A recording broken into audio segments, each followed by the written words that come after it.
Parents మెచ్చిన university సంకల్ Chand Patel university Gujarat.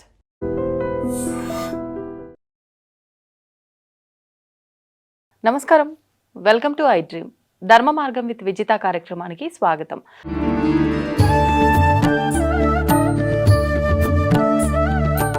నమస్కారం గురుగారు. పరమేశ్వరార్పణం. గురుగారు, మనం శని త్రయోదశికి సంబంధించి విధానం ఎలా ఉండాలి ఏంటి అనేది ఒక వీడియో చేసుకున్నాం. కానీ అందరూ సులభంగా చేసుకునేటట్లుగా ఇంకా కొంచెం డీటెయిల్గా కావాలని ఒక ఇద్దరు ముగ్గురు నన్నే పర్సనల్గా అడగడం జరిగింది. ఒకసారి అందరికీ ఉపయోగపడేటట్టుగా అందరూ చేసుకునే విధంగా ఆ రోజు ఏం చేస్తే బాగుంటుందో వివరణ ఇవ్వండి. తప్పకుండా అమ్మా. 27వ తారీఖు అనురాధ నక్షత్రంతో కూడినటువంటి అద్భుతమైనటువంటి శని త్రయోదశి. చాలా విశేషమైనటువంటి పర్వదినంగా దాన్ని మనం కీర్తించవలసిందే ఖచ్చితంగా. ఆ రోజు నాడు ప్రతి ఒక్కరూ కూడా 3 విధానాలు అనుసరిస్తే వారు ఒకవేళ ఏ కారణం చేతనైనా ఏదైనా భయం అనేటువంటిది లోపల ఉంటే భయం మొత్తం నిర్వీర్యమైపోతుందమ్మా. భయం తొలగిపోతుంది, ప్రశాంతత ఏర్పడుతుంది. ఏమి చెయ్యాలి అంటే చక్కగా పొద్దున్నే శనికి లేదా శివలింగానికి నువ్వుల నూనెతో అభిషేకం.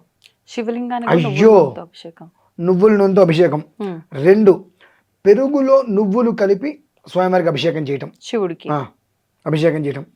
ఇక్కడికి అయిపోయిన తర్వాత ఆ శనికి తైలాభిషేకం పూర్తయిపోయిన తర్వాత మనకు జాకెట్ ముక్కలు వస్తాయమ్మా. ఆ జాకెట్ ముక్కల్ని 4 ఇంచులుగా ఇంత ముక్కలుగా కట్ చేసేసుకొని ఆ మధ్యలో నల్ల నువ్వులు పోసుకొని దాని దగ్గరికి ఇలా పెట్టి మూట కట్టేసేసి 19x19 చేస్తే బెస్ట్.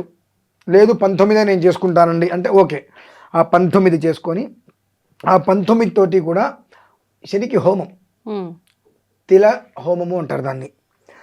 శమగ్నిభిస్కర ఛన్నస్తపత సూర్య శంబాతో వాత్వరప అపశ్రధాన మంత్రం ఉంటుంది. ఈ మంత్రముతో మేము చేస్తాం. మామూలుగా ఇక బయట వాళ్ళు ఎవరైనా ఇంటికి స్వామివారిని ఒక అర్చక పురోహితుని ఎవరైనా పిలిపించుకొని చక్కగా వాళ్ళ చేత చేయించుకోవడం అనేటువంటిది. ఒకవేళ అది కూడా కాదు, ఎవరికి వాళ్ళే చేసుకోవాలనుకున్నప్పుడు కష్టం అండి, చేసుకోకూడదు అట్లా. అంటే ఒక మంత్రం ఉంటుంది. ఓకే, మంత్రాన్ని కాదు అని మన ఇష్టానుసారం చేసుకుంటా అంటే చేసుకున్నటువంటి తృప్తి మిగులుతుంది. ఫలితం లేని పూజ ప్రయోజనం లేదు కదా. ఫలితం లేని పూజ ప్రయోజనం లేదు కనుక అటువంటిది మనం చేసినా ఉపయోగం ఉండదు. ఏదో చెంబు నిండానో సీసా నిండా నువ్వుల్ని తీసుకెళ్ళి శివుని మీద పోసేస్తాం. ఉపయోగం ఏముంది? ఉపయోగం లేదు. దానికి ఒక ప్రణాళిక, ఒక ప్రక్రియ ఉంటుంది కనుక ఆ ప్రణాళిక ప్రక్రియ ఏదైతే ఉందో దాన్ని అనుసరించి కనుక చేసినట్లయితే పరిపూర్ణమైనటువంటి విధానం ఏర్పడుతుంది. చక్కగా ప్రధానంగా చేసుకోవాలి అంటే 27వ తారీఖు రోజు నాడు అనురాధ నక్షత్రంతో కూడుకున్నటువంటి శని త్రయోదశి రోజు నాడు ఉదయం చక్కగా ఈశ్వరుడికి తైలాభిషేకం, పెరుగులో నువ్వులు కలిపి మళ్ళీ అభిషేకము, అలాగే ఆ ఒక జాకెట్ ముక్కలు 4 పలకలుగా చిన్నవి ముక్కలు కట్ చేసి అందులో నల్ల నువ్వులు వేసి మూటలా కట్టేసేసేసి శనికి 19 సార్లు. మామూలుగా అయితే కనుక 19x19, లేదంటే అంత ఓపిక లేదు, 19 సార్లు చక్కగా అది స్వాహాకారంతో నేతిలో ముంచి స్వాహాకారంగా వేసేయటం. అలాగే నువ్వులతోటి విడిగా హోమం చేయటం. ఇది అత్యంత శ్రేయోదాయకం. అది ఏ రకంగా అయినా సరే, అది అర్ధాష్టమ శని, అష్టమ శని, లేదంటే ఏలినాటి శని, ఏ కారణం చేతనప్పటికీ కూడా ఏదైనా వ్యాపారం అభివృద్ధి లేకో మానసికంగానో శారీరకంగానో ఆర్థికంగానో ఇబ్బందికర వాతావరణం అనిపిస్తుంది, దీని నుంచి బయటపడటం కష్టంగా ఉంది, కుటుంబంలో అనుకోని సంకటాలు వచ్చినాయి, అన్నదమ్ముల మధ్యలో లేదంటే తండ్రి కొడుకుల మధ్యలోనో ఏదో వచ్చినాయి, దీని నుంచి మనస్తాపం అనేటువంటిది ఎక్కువైంది, దాని నుంచి పూర్తిగా బయటపడాలి అనుకున్న వారు మాత్రం ఈ క్రతువు చేయటం చాలా శ్రేయస్కరం. ఎందువల్లనంటే శని త్రయోదశిని మనకు చాలా వస్తాయి, కానీ శని నక్షత్రంతో కూడుకొని వచ్చేటువంటి శని త్రయోదశులు చాలా అత్యంత ప్రాముఖ్యత చెందినటువంటిది. అవి చాలా తక్కువగా వస్తూ ఉంటాయి. ఆ వచ్చినప్పుడు దాన్ని మనం ఏం చేయాలి? వినియోగించుకోవాలి. అందులో అనురాధ మిత్రోదేవత అంటారు. అనురాధ అంటే చాలా విశేషమైనటువంటిది, గొప్పది, అన్నిట్లని కూడా సంస్కరింపజేసేటువంటిది, కలిపి అలా ఉండేలా చూసేటువంటిది అనురాధ. కనుక ఈ అనురాధ నక్షత్ర ప్రభావముచ్చే శని యొక్క అనుగ్రహంతో ప్రతి ఒక్క మనిషి సుఖంగా సౌఖ్యంగా ఉండాలి అనుకున్నటువంటి వారు 27వ తారీఖు రోజు నాడు శని త్రయోదశిని పూర్తిగా వినియోగించుకోవడం అనేటువంటిది అత్యంత శ్రేయోదాయకం. అది పరిస్థితి. ఇప్పుడు మామూలుగా అంటే మీరు చెప్పినట్టు పురోహితులను పిలిచే చేసుకోవాలన్నారు, కానీ ఈ శివుడికి అభిషేకం చేసుకోవడం ఇదంతా అంటే ఎవరికి వారు చేసుకునేది. ఇప్పటి వరకు శివుడికి అభిషేకం ఎవరికి వాళ్ళకి చేసుకునేటువంటి దాంట్లో పుణ్యం ఉంటుంది, ఫలితం ఉండదు. ఎందుకంటే మంత్రం ఉండాలమ్మా. మంత్రం లేకుండా చేసుకునేటువంటిది ఉపయోగం ఉండదు. ఉపయోగం. ఓం నమస్తే అస్తు భగవన్ విశ్వేశ్వరాయ మహాదేవాదిత్ర్యంబకాయ త్రిపురాంతకాయ త్రికాగ్ని కాలాయ కాలాగ్ని రుద్రాయ నీలకంఠాయ మృత్యుంజయాయ సర్వేశ్వరాయ సదాశివాయ శ్రీమన్మహాదేవాయ నమః అనుకుంటూ ఈశ్వరుడి మంత్రాలు, ఆ మంత్రాలతో మనం అభిషేకం చేయడానికి ఓం నమః శివాయ అనుకుంటూ ఏదో చేసుకోవడానికి తేడా ఉంటుంది. ఏదో చేసుకునేటువంటి స్థితి కాదు ఇది. అత్యంత పర్వదినం కాబట్టి దాన్ని ఏ రకంగా చేసుకుంటే బాగుంటుందో ఆ రకంగా చేసుకోవడం అనేటువంటిది శ్రేయస్కరం. ఇప్పుడు మనం మన భారతీయ శంకరపీఠం ఆధ్వర్యంలో ధనురాకారంలో ఇప్పుడు ఈ యొక్క 27వ తారీఖు రోజు నాడు శని త్రయోదశి సందర్భంగా మన ఒక భారతీయ శంకరపీఠంలో శనేశ్వర స్వామి వారి యొక్క యంత్రగమనంతో ఈశ్వరుడికి పెరుగు అలాగే నువ్వులు కలిపినటువంటి అభిషేకం, తైలాభిషేకం చేసి ఈశ్వరుడికి అర్చన చేసిన అనంతరము ఒక జాకెట్ ముక్కల్లో తయారు చేసి వేసేటువంటి ఏవైతే కనుక తెల దీపము ఉంటారమ్మా, ఆ దీపంగా స్వామివారికి సమర్పణ చేయటము, అలాగే నువ్వులతో హోమం అనేటువంటిది విశేషంగా నడుస్తుంది.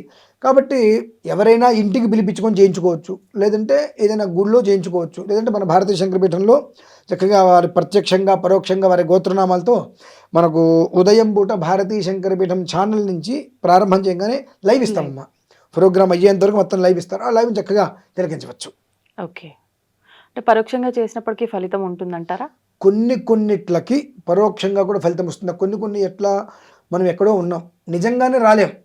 మన అవకాశం ఉండి ఆయన చేస్తా అన్నారు కదా, మనం చూస్తే కూడా ఫలితం వస్తుంది కదా, దాని ముందు అనుకుంటే రాదు.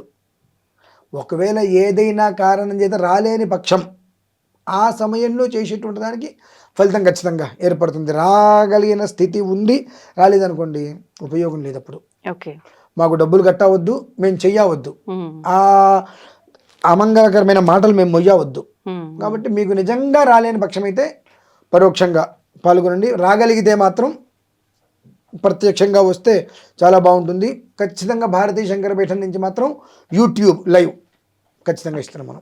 గురుగారు, ఇప్పుడు శని అనగానే బ్లూ కానీ బ్లాక్ కానీ కలర్ అంటూ ఉంటారు. చాలా మంది సాటర్డే వస్తే కూడా ఆ రంగు వస్త్రాలు ధరిస్తే మాకు అంత ఫేవర్గా ఉంటుంది అని అలా ధరిస్తూ ఉంటారు.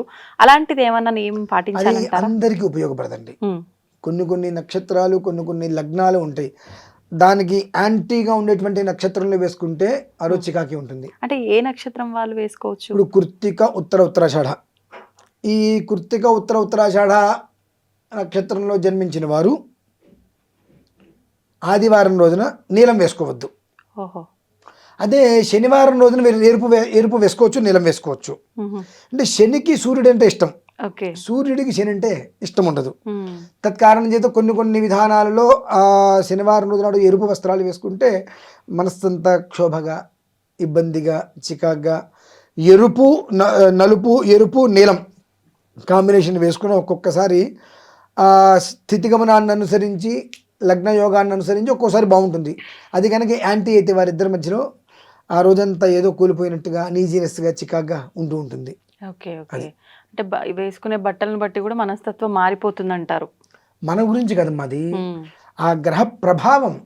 మనం చేస్తున్నటువంటి ప్రతి దాంట్లో కూడా 100కి 100% మన ప్రమేయం అనేటువంటిది ఏమీ ఉండదు. ఎందుకంటే మనకు తెలిసి కూడా మనం మంచి చెయ్యం, మనకు తెలిసి చేసేది చెడే.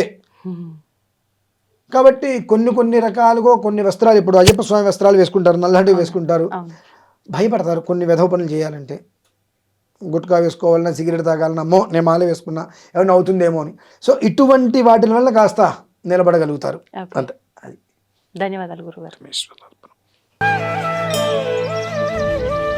తవ్వండి, తవ్వుతూనే శివలింగం సరే దాన్ని అట్లా కప్పేసేయండి, చూపించదండి.